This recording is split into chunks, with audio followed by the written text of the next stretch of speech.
ప్రభువైన యేసుక్రీస్తు నామములో మరలా ఈ సైన్స్ అండ్ సైన్స్ అనే ఈ కార్యక్రమానికి మిమ్మల్ని ప్రేమతో ఆహ్వానిస్తున్నాం.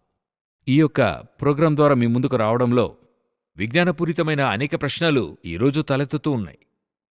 పలు ప్రశ్నలు మన యొక్క విశ్వాసానికి ఆధారంగా ఉంటాయి.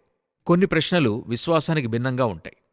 అలా ఈ నమ్మకానికి విరోధంగా ఉన్నప్పుడు మనం ఇన్ని సంవత్సరాలు నమ్ముకునే ఒక విషయం విజ్ఞానపూర్వకంగా ఇలా కాదు అనేటువంటిది ప్రూవ్ చేశారు, బట్టబయలు చేశారనేటువంటి కొంత ఆందోళన మనకు కలుగుతుంది.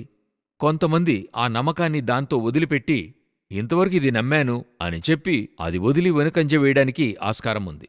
అయితే ఈ విజ్ఞానపూర్వకంగా ఇచ్చే ఆధారాలన్నీ ఈరోజు సరి అనుకున్నవి రేపు తప్పుగా మారుతుంది.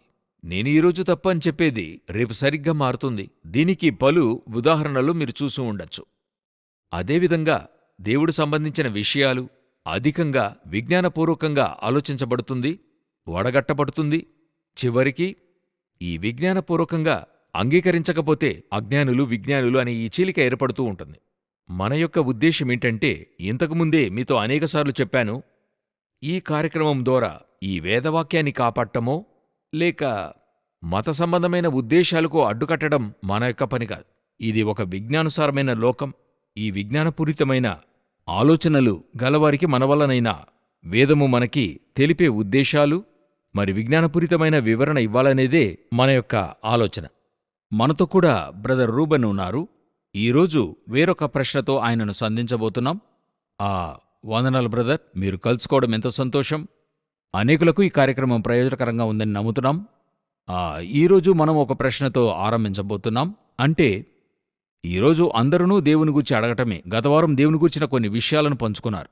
ఇప్పుడు అందరూ అడిగేటువంటి ఒక ముఖ్యమైన ప్రశ్న, ఈ లోక సృష్టి ఎలా జరిగింది? ఒక్కొక్కరికి చూసినట్లయితే ఒక్కో విధమైన నమ్మకం ఉంది. లోకారంభమును గూర్చి ఒక్కో విధమైన నమ్మకం ఉంది. విజ్ఞానానికి ఒక నమ్మకం ఉంది. లోకము ఇలాగే ఏర్పడిందని అందరికీ నమ్మకం ఉంది. మీ యొక్క వ్యూ నుండి చెప్పండి. ఓకే, నన్ను ఈ కార్యక్రమానికి ఆహ్వానించినందుకు థ్యాంక్స్ వన్స్ అగైన్. ఆదికాండము 1:1, ఆదియందు దేవుడు భూమ్యాకాశములను సృజించెను. ఇది నిద్రలేపి ఎవరినడిగినా చెప్పగలిగినటువంటి సమాధానం. ఖచ్చితంగా ఇది బిలీవర్స్ మాత్రమే కాదు, మిగతా వారికి కూడా ఇది పరిచయమైన వాక్యంగా ఉంటుంది. ఎందుకంటే ఎక్కడన్నా చదివి ఉంటారు. ఈ వాక్యాన్ని సామాన్యంగా చదువుకుంటూ వెళ్ళిపోతాం. ఆదియందు దేవుడు భూమ్యాకాశములను సృజించెను. 5 పదాలు, అవునా? ఈ 5 వర్డ్స్లోనూ కాస్మాలజీ అనేది ఏంటంటే, ఈ ప్రపంచము లేక ఈ యూనివర్స్ ఎలా ఫామ్ అయ్యింది, ఈ యూనివర్స్ ఎలా ఫంక్షన్ అవుతుంది అనే దాని గురించి చదివేటువంటి ఆ శాస్త్ర భాగాన్ని వివరించేదే కాస్మాలజీ. ఈ కార్డియాలజీ అన్నట్టయితే హార్ట్ గురించి చదివేది, ఆర్థో అంటే ఎముకలను గురించి చదివేది. ఆ విధంగా కాస్మాలజీ అంటే the origin of the universe, దాని గురించి చదివేది. Very good. సో ఈ కాస్మాలజీ ఎలా ఏర్పడింది అనేటువంటిది 2 కోణాల్లో మనం చూసినట్లయితే, ఒకటి వేదానుసారంగాను విజ్ఞాన శాస్త్రం ఏం చెప్తుందనేది మనం కోరిలేట్ చేసి ఈ ప్రోగ్రామ్ చూద్దాం. ఓకే, అప్పుడు దానికి మనం ఆదికాండం 1:1 తీసుకోబోతున్నాం. ఆదికాండం 1:1 నుండి మనం చూడబోతున్నాం. మీరు ఆదికాండం చూడాల్సిన పని లేదు. అది మనం వెతకాల్సిన వాక్యం కాదు, మనసును ముద్రించుకోవాల్సిన వాక్యం. ఇప్పుడు ఆ వాక్యం గురించే బ్రదర్ మనతో మాట్లాడబోతున్నాడు. చెప్పండి బ్రదర్. ఇన్ ది బిగినింగ్, ఆదియందు. ఆదియందు అంటే ఇంగ్లీష్లో ఇన్ ద బిగినింగ్ అని రాయబడి ఉంది. అక్కడే టైం అనేటువంటి ఒక డైమెన్షన్ దేవుడు క్రియేట్ చేస్తున్నాడు. ఆదియందు అంటే ఒక టైం అనేది ఒక డైమెన్షన్. మనకెలాగా ఎత్తు, వెడల్పు, లోతు అనేది ఒక డైమెన్షను, 19వ శతాబ్దంలోనే మొట్టమొదటిగా స్పేస్ టైం అనేది ఒక డైమెన్షన్గా అర్థం చేసుకున్నారు. అంతవరకు కూడా తెలీదు. అదేంటని చూద్దామండి. టైం అనే డైమెన్షన్ని దేవుడు క్రియేట్ చేస్తున్నాడు. దేవుడు టైంనే క్రియేట్ చేస్తున్నాడు. టైంనే క్రియేట్ చేసిన వాడు బిబిలికల్ గాడ్. నేను అర్థం చేసుకున్న విధానం ఎటువంటిదిగా ఉందంటే, ఇది భిన్నాభిప్రాయం కాదు, ఏకాభిప్రాయమే. టైంకి ముందున్నాడు కదండి, టైమ్లెస్ గాడ్ ఆయన. నేను అలా అనుకుంటున్నా. మనం ఇటర్నిటీ అంతా చెప్తున్నాం కదా. టైమ్లెస్ గాడ్, శాశ్వతుడైన దేవుడని ద్వితీయోపదేశ కాండంలో ఉంటుంది. ఇటర్నల్ గాడ్, శాశ్వతుడైన దేవుడు నీకు నివాస స్థలము, నిత్యముగా నుండు బాహువులు నీ క్రింద నుండును. శాశ్వత దేవునిగా క్రియేషన్కి ముందు నుండే అని మనం చెప్పుకుంటున్నాం. టైంకి ముందు టైమ్లెస్ గాడ్. ఇంకొక పర్స్పెక్టివ్, ఇంకొక దృక్కోణం నుండి చెప్పాలంటే ఇటర్నిటీ ఏంటో మనం అర్థం చేసుకోవాలి. టైం అనే డైమెన్షన్ లేని చోటే ఇటర్నిటీ. ఓకే, ఇప్పుడు మనకెలా ఉదయం మారి సాయంత్రం అలా టైం మారుతూ ఉందో, ఇటువంటి ఒక డైమెన్షనే లేని ఒక స్థలానికి పేరే ఇటర్నిటీ అంటున్నాం. సో మనకొక ఆరంభము, ముగింపు, దీనికి పేరే టైం. అవునా? కరెక్ట్. ఈ ఆరంభము ముగింపు లేని స్థలమే ఇటర్నిటీ. ఇదేది కూడా దేవునికి అప్లికబుల్ కాదు. ఆ! ఓకే. ఆయనే మొదటిగా టైం క్రియేట్ చేశాడు. మీరు యోచించొచ్చు, టైం ఏంటండి? టైం అంటే ఏంటని అడిగితే ఒక సామాన్య వ్యక్తి ఏం చెప్తాడు? టైం అంటే టైమే. వాచ్ని చూపిస్తాడు, లేదా ఉదయం, మధ్యాహ్నం, సాయంకాలం అంటాడు. అలా ఏదో చెప్తాడు. కానీ ఇదేది కూడా టైం కాదు. 2500 సంవత్సరాలకి ముందుగా అరిస్టాటిల్ అనే ఫిలాసఫర్, మనందరికీ కూడా తెలుసు, టైంని గురించి ఆయన ఏం చెప్తున్నాడు? సమయం అన్నది తెలియని అనేక విషయాలలో చాలా ప్రాముఖ్యమైనది. మన మానవ మేధస్సుకు అర్థము చేసుకోలేని విషయంలో టైం అనేది ఒకటి అంటున్నాడు. ఆ! ఓకే. ఇది పలువేల సంవత్సరాల తర్వాత 19వ శతాబ్దంలో చాలా బ్రిలియంట్ అయిన సైంటిస్ట్ అని చెప్పబడే ఆల్బర్ట్ ఐన్స్టైన్ చెప్తున్నాడు, హ్మ్. Time is an illusion. Illusion. అవునండి, ఇల్యూషన్.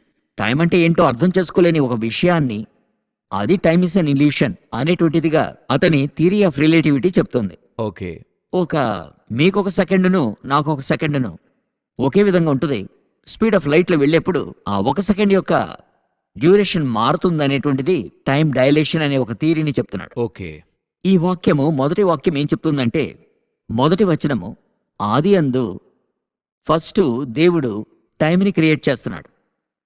ఆది అందంటే ఒక క్రియేషన్. క్రియేషన్, టైం యొక్క క్రియేషన్, దేవుని యొక్క ఆదిలోని క్రియేషన్. క్రియేషన్. అదే ఇంగ్లీష్లో in the beginning, and that marks the beginning of the time. Okay. ఇప్పుడు మనం టైంని చూసాం. ఇప్పుడు రెండవది స్పేస్. స్పేస్. సరే, దేవుడు భూమిని సృష్టించాడనేది పలు నమ్మకాల్లోనూ ఉంది. బైబిల్లోనే కాదు, అన్నిట్లోనూ దేవుడు భూమిని సృష్టించాడని ఉంది. ఎక్కడ సృష్టించాడు? నన్ను భూమిలో సృష్టించాడని తెలుసు. భూమిని ఎక్కడ సృష్టించాడంటే, ఇప్పుడు మనం చెప్పేట్టుగా అట్మాస్ఫియర్, స్పేస్ ఇటువంటి స్థలంలో సృష్టించి ఉండాలి. అలాగే ఉంది. కరెక్ట్. సో రెండవదిగా కొంత అర్థం చేసుకోవడానికి కష్టపడే విషయం ఏంటంటే స్పేస్ అండి. స్పేస్ అంటే, ఇప్పుడు నేను ఇక్కడ నుండి మీతో మాట్లాడుతున్నా. మనం ఒక బిల్డింగ్లో ఉన్నా కానీ ఒక ఎంటీ స్పేస్లోనే మనం నిలవగలము, నడవగలము. అదే స్పేస్. ఓకే. ఎగ్జాక్ట్లీ. అదే space. In the beginning God created. ఆది అందు దేవుడు ఆకాశమును, హెవెన్స్ అని ఇంగ్లీష్లో రాస్తుంది. ఆకాశం అన్నది మీకు బ్లూ కలర్లో కనపడుతున్నది చెప్పడం లేదు. He create space. శూన్యమును ఏర్పరుస్తున్నాడు. ఓకే. శూన్యం, నౌ ఐ అండర్స్టాండ్. రైట్. శూన్యము, ఒక శూన్యమును క్రియేట్ చేశాడు అనేటువంటి ఒక ఏకైక వరల్డ్ వ్యూ బిబ్లికల్ వరల్డ్ వ్యూవే. మనం స్పేస్ అంటే ఆకాశము, హెవెన్స్. అవునండి, హెవెన్స్ అనేది కొంతమంది హెవెన్స్ అని చెప్పేప్పుడు అది పరలోకం అని చెప్పి అనుకుంటారు. అది పరలోకం కాదు, అది ఆల్రెడీ ఉంది. స్పిరిచువల్ క్లైమేట్, అది స్పిరిచువల్ డైమెన్షన్గా ఉన్న విషయం. ఇది స్పేస్ అన్నది ఒక శూన్యాన్ని క్రియేట్ చేస్తున్నాడు. ఒకసారి గమనించండి, శూన్యము లేకుండా భూమి సృష్టించబడదు.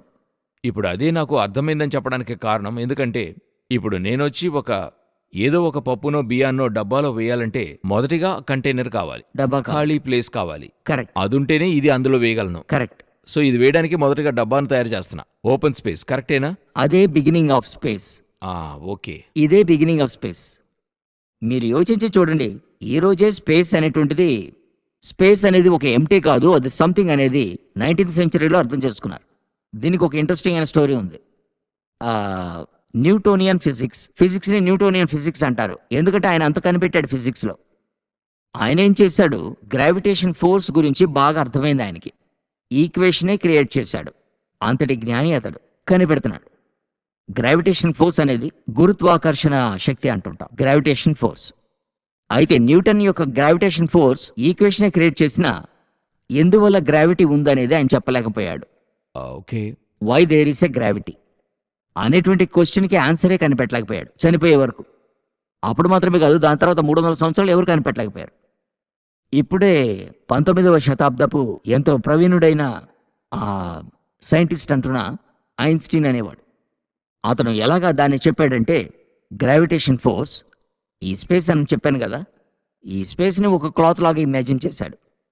మీరిప్పుడు ఈ వీడియోలో చూస్తున్నట్టుగా మీ స్క్రీన్లో కనపడుతున్న వీడియోలాగా స్పేస్ని ఒక క్లాత్ లాగా ఇమాజిన్ చేశాడు. ఒక ఫ్యాబ్రిక్ లాగా ఇమాజిన్ చేసుకొని అందులో మీరు ఏం చేస్తున్నారు? ఇప్పుడు చూస్తున్నట్టుగా ఒక చిన్న వస్తువును, దానిని ఆ క్లాత్ మీద మీరు పెడుతున్నారు.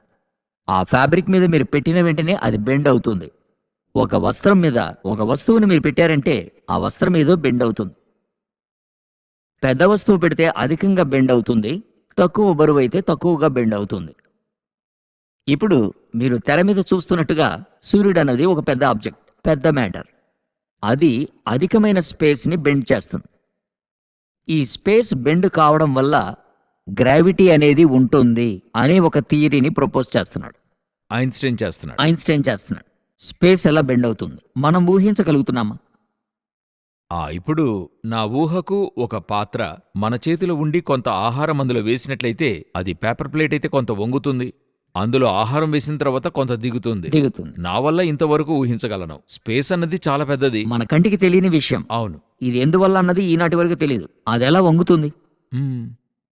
అదే అతని యొక్క కనిపెట్టిన వాటిలో ఎంతో గొప్పదైనది. స్పేస్ వస్త్రం వలె ఉందంటే దాని మీద ఒక వస్తువు పెట్టినప్పుడు ఆ వస్తువు ఆ స్పేస్ ని నొక్కుతుంది. ఆ స్పేస్ లోనికి వెళ్ళినప్పుడు పక్కన ఆ వస్తువుని అట్రాక్ట్ చేస్తుంది. ఇలా ఉండటం వల్ల గ్రావిటీ ఉందని ఆయన చెప్పాడు. ఓ, అందువల్ల లాగా. Okay, right. రైట్. ఇప్పుడు ఇదొచ్చి సైంటిఫిక్ వ్యూ. ఇది బిబ్లికల్ వ్యూలో చూద్దాం. ఈ బిబ్లికల్ వ్యూకి వెళ్ళకముందు నేను చెప్పేది సరే అని చూడండి, ఎందుకంటే వాళ్ళకి అది అర్థం కావడానికి కోసం. ఇప్పుడు ఒక బారుగా ఉండే వస్త్రం మీద మధ్యలో సూర్యుని ఉంచాడు, సరేనా? చుట్టూ చిన్న చిన్న గ్రహాలను ఉంచిన తర్వాత అన్ని గ్రహాలను దీని చుట్టూ తిరగనారంభించాయి. ఎందుకంటే ఇది మధ్యలో కృంగి ఉండటం వల్ల కరెక్ట్. ఇవన్నీ దీని వైపుకి వస్తున్నాయి. ఎందుకంటే ఆబ్వియస్ గా ఆ మధ్య ప్రాంతానికి దొర్లుతూ రావాలి కదా. Exactly. ఇలా రావాలి కదా. ఇది ఓకే, రైట్. అప్పుడు మనము బిబ్లికల్ వ్యూకి వెళ్ళిపోదాం. ఇప్పుడు మనం బిబ్లికల్ వ్యూని చూద్దాం. యోబు 9:8 చెప్తున్నాడు, ఆయన ఒక్కడే ఆకాశ మండలమును విశాలపరచువాడు, సముద్ర తరంగముల మీద ఆయన నడుచుచున్నాడు. వాటిని విశాలపరచి ఆకాశమును విశాలపరచగలం. మామూలుగా బట్టను దుప్పటి పరచడం అంటారు. దుప్పటి వస్త్రం పరచగలం. వస్త్రం పరచగలం. ఆకాశము విశాలపరిచాడు, which means he expanded the space. Space ఏర్పరిచి వస్త్రం వలె పరిచాడు అని ఉంది. ఓకే, యోబులో. గుడ్. ఐసాయాలో చూద్దాం. యెషయా 40:22 ఆయన భూమండలము మీద ఆసీనుడై ఉన్నాడు. యెషయా జీవించిన కాలం క్రీస్తుపూర్వం 700. ఒక్కొక్కరు ఒక్కొక్క బిలీఫ్లో ఉండేవారు. భూమి గోళాకారంగా ఉందని చాలా లేటుగా కనిపెట్టారు. యెషయా జీవించిన కాలంలో దేవుడు చెప్తున్నాడు భూమి గోళాకారం అని. హోల్ స్పిరిట్ ద్వారా యెషయాతో చెప్తున్నాడు భూమండలం మీద దేవుడు ఆసీనుడై ఉన్నాడు. అంతటితో ఆపలేదు. అందులో మిగతా వాక్యాన్ని చూడండి. ఆయన ఆకాశ వైశాల్యమును వ్యాపింపజేసి, స్పేస్ ని తెరను విప్పినట్లు విప్పి, ఒకడు గుడారము వేసినట్లు ఆయన దానిని నివాస స్థలముగా ఏర్పరచను. యెషయా లైక్ ఏ టెంట్. టెంట్, వస్త్రములాగా. ఇది ఐన్స్టైన్ 19వ శతాబ్దంలో చెప్పినప్పుడు ఆశ్చర్యపోయాం. ఐన్స్టైన్ వచ్చి అది సైంటిఫిక్ గా చెప్తున్నప్పుడు ఆశ్చర్యపడుతున్నాం. ఈ సైన్స్ లేకుండా స్పిరిచువల్ గా యెషయా చెప్తున్నప్పుడు అది ఆశ్చర్యంగా అది అనిపించింది. ఏంటని ఎవరికి తెలియలేదు అప్పుడు. Okay. ఏదో విప్పాడు అని మాత్రం అనుకున్నారు. ఈ డెప్త్ మన వల్ల గ్రహించలేకపోయాం. ఎన్ని వేల సంవత్సరాలకు ముందుగా ఈ యొక్క అంటే యాక్చువల్గా ఈ ఐన్స్టైన్ థీరీయే అట్లే ఉంది అందులో. ఇంకా చెప్పాలంటే ఆ థీరీయే ఒక థియరిటికల్గా ఐన్స్టైన్ తీసి రాసినట్టుగా ఉంది. అలాగే ఉంది. ఇది సృష్టికర్త తప్ప మరి ఇంకెవరు ఇంత క్లారిటీగా స్పేస్ అంటే ఏంటని అర్థం చేసుకోలేని కాలఘట్టంలో ఎవరైనా చెప్పగలరా? నిజంగా ఆశ్చర్యంగా ఉంది ఈ వాక్యాలు వినేప్పుడు. వాక్యంగా చదువుకుని వెళ్ళిపోతున్నాం. కరెక్ట్. మరి ఇప్పుడు నాకు ఇంకొక విషయం దీనితో రిలేట్ అవుతుంది. నేను ఎస్కటాలజీ కొంత చదవడం వల్ల ఇప్పుడు రెవల్యూషన్ 6లో దేవుడు చెప్తున్నాడు ఆకాశమండలము చుట్టబడిన గ్రంథము వలెనై తొలగిపోయేను అంటున్నాడు. అట్లే మడుస్తున్నాడు. స్పేస్ని ఆయన ఇప్పుడు ఈ ఓజోన్ అంతా తొలగిపోతుందని చెప్తున్నట్లుగా స్పేస్ని దేవుడు చుట్టి వేస్తున్నట్టు గ్రహించగలం. అప్పుడు వస్త్రమే అది చుట్టగలం కదా. మడుస్తున్నట్లుగానే. ఇందులో ఇంకా ఎంతో ముఖ్యమైన విషయం ఏంటంటే బైబిల్ ఒక్కరి వల్ల రాయబడలేదు. Yes. ఎంతో మంది రాశారు. ఆదికాండం 1లో చెప్పిన కన్సిస్టెన్సీను, BC 700లో యెషయాలో చెప్పిన కన్సిస్టెన్సీను, క్రీస్తు శకం 1st సెంచరీలో రెవల్యూషన్లో చెప్పిన కన్సిస్టెన్సీకిను అన్నీ కూడా సమాంతరంగా ఉంటాయి. అదొక 4000 ఇయర్స్ బ్యాక్, ఇది ఒక 2300 ఇయర్స్ బ్యాక్, ఇది ఒక 2000 ఇయర్స్ బ్యాక్. వీరెవరు ఒకరినొకరు చూడలేదు. వెవ్వేరు కాలఘట్టాలు. మోషే ఐగుప్తులో పెరిగాడు, ఈయన ఇశ్రాయేల్లో ఉండాడు, ఈయన పద్మసు ద్వీపంలో ఉండాడు. ఈయన ఒక చదువుకొనని జాలరి, ఆయన సకల విద్యలు నేర్చుకున్న మోషే. యెషయా ఒక ప్రక్క. అయితే వెవ్వేరు కాలఘట్టంలో అందరూ ఒకే విషయాన్ని రాశారు. ఇది 20వ శతాబ్దంలో వచ్చిన ఐన్స్టైన్ ధృవీకరిస్తున్నాడు. వీరి ముగ్గురికి చెప్పిన దేవుడు ఒకే దేవుడు. ఇంకొకటి చెప్పాలంటే ఐన్స్టైన్ కూడా ఆయనే బయలుపరిచి ఉంటాడనుకుంటున్నాను. ఈ ఐన్స్టైన్ ఉంచుకునే దేవుడు లేడని చెప్పే నాస్తికుల మధ్య ఈ ఐన్స్టీన్ దేవుని నియమాలను ధృవీకరించాడనేటువంటిది ఎంతటి Reveal. బయలుబాటో చూడండి. అనేక థీరీస్ ఉన్నాయి. స్పేస్ టైం థీరీస్ అని చెప్తారు. స్పేస్ ఎలా ఏర్పడింది, టైం ఎలా ఏర్పడింది అనేది. చాలా సిద్ధాంతాలు ఉన్నప్పటికీ అందులో చాలా ప్రూవెన్ థీరీస్ ఉన్నాయి. ఆ ప్రూవెన్ థీరీస్ అన్నీ కూడా ఏం చెప్తున్నాయంటే టైంకి ఒక ఆరంభం ఉండింది, స్పేస్కి ఒక ఆరంభం ఉండింది, ఈ మ్యాటర్కి ఒక ఆరంభం ఉంది. ఇవన్నీ ఆదికాండం 1లో ఆరంభమైనవి. ఇప్పుడు మీరు చెప్పిన మ్యాటర్, ఇప్పుడు భూమి ఉంది కదండి, భూమి ఆరంభమైందని చెప్పి అందరూ చెప్తున్నారు. నాకు తెలిసి వేరెటువంటి రిలీజియస్ ఆస్పెక్ట్స్లో నేను మాట్లాడుతున్నా, వేరెవ్వరూ కూడా స్పేస్ ఆరంభమును గూర్చి చెప్పబడిందా అని తెలియలేదు. ఎవరు చెప్పలా, అంటే- ఎవరు కూడా చెప్పలేదండి. ఈ దేవుడు అన్నవాడే స్పేసు, టైము, మ్యాటర్కి విడిగా ఉండేటువంటి ఒక పర్స్పెక్టివ్ని, ఈ ట్రూత్ని బిబ్లికల్ పాయింట్ ఆఫ్ వ్యూ నుండి ఈ లోకానికి చెప్తుంది. ఎందుకంటే ఆ పదార్థం, భూమిని గూర్చిన అవగాహన అందరికీ కంటితో చూసి తెలుసుకునే విషయాలున్నాయి. అది వచ్చి వీరు ఊహించి కూడా ఏర్పరచగలరు. అయితే ఈ కంటికి తెలియని ఈ యొక్క, ఇప్పుడు ఆకాశం అంటే ఆకాశమండలం అనేదాని విశాలం అంటుంది బైబిల్. ఆకాశమండలం అంటుంది. దానిని వీళ్ళు ఏమీ లేదని తలంచుకున్నారు, విశాలం అంటే ఏంటి? ఒక ఫ్యాబ్రిక్ని పరిచినట్టుగా. అలా పరిచినట్టుగా. అది ఏమీ లేదని అనుకున్నారు. కానీ అదియే ఒక విధమైన క్రియేషన్. అదే ఒక విధమైన క్రియేషన్. ఈ రోజు కూడా ఒక ఎనిగ్మా అని చెప్పే లెవెల్లోనే మనం ఉన్నాం. ఎనిగ్మా అంటే మన వల్ల అర్థం చేసుకోలేని ఒక కష్టమైన విషయం. ఆ స్టాండర్డ్లోనే మనం ఇంకా ఉన్నాం.